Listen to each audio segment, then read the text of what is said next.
Welcome to ITS classes. ITS classes में आप सभी लोगों का बहुत बहुत स्वागत है। आज हमारा चैप्टर नंबर 2 होगा और हिस्ट्री क्लास 6 की हिस्ट्री हमने स्टार्ट की है। तो जल्दी से बिना टाइम वेस्ट करे स्टार्ट करते हैं। आखेटक खान संग्रह से भोजन उत्पादन तक। तुषार की रेल यात्रा। तुषार अपने एक रिश्तेदार की शादी में दिल्ली से चेन्नई जा रहा था। रेल में उसे खिड़की वाली सीट मिल गई, जहां से वह बाहर का नजारा देखने में मगन हो गया। तेज दौड़ती गाड़ी से उसने देखा कि पेड़ पौधे, घर, खेत खलियान बड़ी तेजी से पीछे की ओर छूटे जा रहे थे। तभी उसके चाचा ने उसके कंधे पर हाथ रख के कहा, पता है, लोगों ने मात्र 150 वर्ष पहले ही रेल यात्रा शुरू की है। बस तो इसके कुछ दशक बाद में आई है। तुषार सोचने लगा कि जब लोगों के पास आने जाने के लिए तेज रफ्तार वाली सवारियां नहीं थी, तो क्या वे यात्रा नहीं करते थे? बिल्कुल, पहले भी करते होंगे यात्रा तो। क्या वे अपनी सारी जिंदगी एक ही जगह जगह पर बिता देते थे? हमने क्या है पिछले चैप्टर में पढ़ा। पिछले चैप्टर में एक लाइन आई थी कि लोग जो है वो कहीं पर भी यात्रा करते थे, चाहे वो उनको लिए किस चीज का हो, चाहे वो व्यापारिक काम से करे या फिर घूमने के दृष्टिकोण से करे या फिर किसी अन्य दृष्टिकोण से, परंतु वे क्या करते थे? भ्रमण जरूर करते थे। आरंभिक मानव आखिर में इधर उधर क्यों घूमते थे? हम उन लोगों के बारे में जानते हैं जो इस उपमहाद्वीप में 20 लाख साल पहले रहा करते थे। आज हम उन्हें आखेटक खाद्य संग्रह के नाम से जानते हैं। भोजन का इंतजाम करने की विधि के आधार पर उन्हें इस नाम से पुकारा जाता है। आमतौर पर खाने के लिए वे जंगली जानवरों का शिकार करते थे, मछलियां और चिड़िया पकड़ते थे, फल फूल, दाने, पौधे, पत्तियां तथा अंडे इकट्ठा किया करते थे। आखेटक खाद्य संग्रह समुद्र के लोग एक जगह से दूसरी जगह पर घूमते रहते थे। ऐसा करने के कई कारण थे। पहला कारण यह कि अ, अगर वे एक ही जगह पर ज्यादा दिन रहते तो आसपास के पौधे, जंगलों और जानवरों को खाकर समाप्त कर देते थे। इसलिए और भोजन की तलाश में उन्हें दूसरे जगहों पर जाना पड़ता था। दूसरा कारण यह है कि जानवर अपने शिकार के लिए या फिर हिरण और मवेशी अपना चारा ढूंढने के लिए एक जगह से दूसरी जगह जाया करते थे। इसलिए इन जानवरों का शिकार करने वाले लोग भी इनके पीछे पीछे जाया करते थे। जहां पर भोजन होगा वहीं पर तो लोग रहेंगे। ठीक है। तीसरा कारण यह है कि पेड़ों और पौधों में फल फूल अलग अलग मौसम पर आते थे। बिल्कुल अलग अलग मौसम पर आते हैं। इसलिए लोग उनकी तलाश में उपयुक्त मौसम के अनुसार अन्य स्थानों पर घूमते थे। कहीं पर जैसे कुछ उग गया तो वहां चले गए, फिर वहां से खत्म हो गया तो अपने दूसरे स्थान पर आ गए।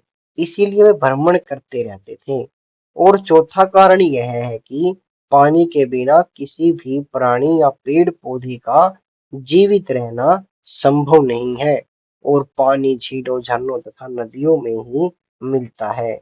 यद्यपि कई नदियां और झीलों का पानी अभी नहीं सूखा, कुछ झीलों और नदियों में पानी बारिश के बाद ही मिल जाता था। इसलिए ऐसा झीलों को, नदियों के किनारे बसे लोगों को सूखे मौसम में पानी की तलाश में इधर उधर जाना पड़ता होगा। आरंभिक मानव के बारे में जानकारी कैसे मिलती है? पुरातात्विक को कुछ ऐसी वस्तुएं मिली हैं। पुरातात्विक क्या होते हैं? जो पुरानी चीजों की खोज करते हैं। ऐसी वस्तुओं का निर्माण उपयोग पुरातात्विक को कुछ ऐसी वस्तुएं मिली हैं जिसका निर्माण और उपयोग आखेटक एवं खाद्य संग्रह में किया जाता है। यह संभव है कि लोगों ने अपने काम के लिए पत्थरों, लकड़ियों और हड्डियों के औजार बनाए हों। इनमें से पत्थरों के औजार आज भी बचे हैं। इनमें से कुछ औजारों का प्रयोग फल फूल काटने तथा हड्डी तथा मांस काटने तथा पेड़ों की छाल और जानवरों की खालों को उतारने के लिए किया जाता था। कुछ ऐसी हड्डियां या लकड़ियों के मुट्ठे लगाकर भाले और बाण जैसे हथियार बनाए जाते थे। कुछ औजारों से लकड़ियां काटी जाती थी। लकड़ियों का उपयोग ईंधन के साथ साथ झोपड़ियों और औजार बनाने के लिए किया जाता था। पत्थर के औजारों का प्रयोग पत्थर के औजारों का प्रयोग ये दाएं साइड का, ये बाएं साइड का। इंसान के खाने योग्य जड़ों को खोदने के लिए किया जाता था इसका उपयोग। ठीक है, और देखो ये जो है इसका उपयोग किस लिए किया जाता था? जानवरों की खाल से बने वस्त्रों को सीलने के लिए इसका उपयोग किया जाता था।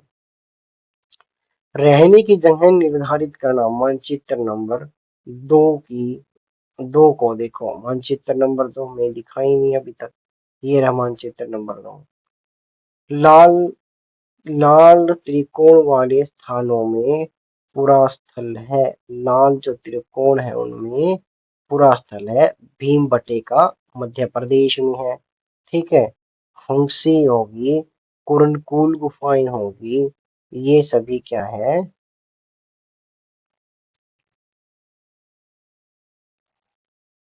इसके अलावा भी कई स्थानों पर आखेटक खाद्य संग्रह रहते थे। मानचित्र में सिर्फ कुछ गिने चुने स्थान ही निर्देशित किए गए हैं। कई पुरातात्विक नदियां और झीलों के किनारे पाए गए हैं। क्योंकि पत्थर के उपकरण बहुत महत्वपूर्ण थे, इसलिए लोग ऐसी जगह ढूंढते थे जहां अच्छे पत्थर मिलते हैं। शैल चिकित्सा इसमें से क्या पता चलता है? भाई लोग क्या करते थे? शिकार करते थे।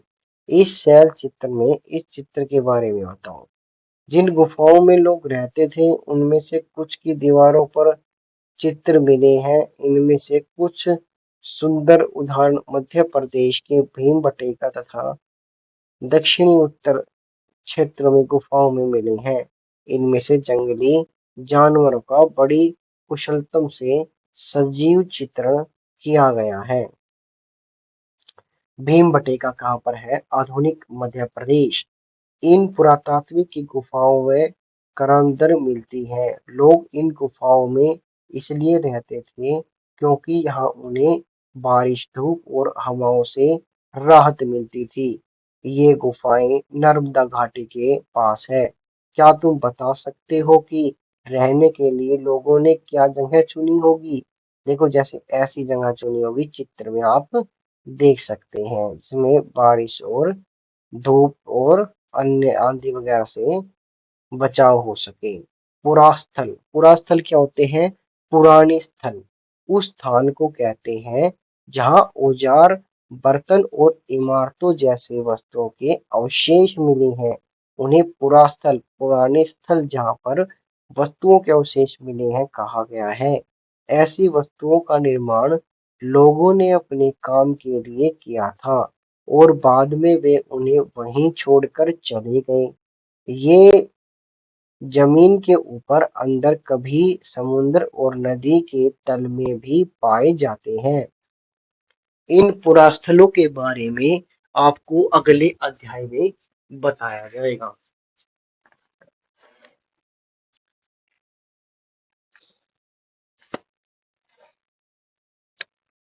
नेक्स्ट है आग की खोज। चित्र नंबर 2 में देखिए आग की खोज। आग की खोज पहले किस मानव ने की थी? वो आदि मानव थे, चीन के थे। में कुरुल गुफाओं को ढूंढो। ये रहे कुरुल गुफाएं। मानचित्र नंबर 2 में आ गई।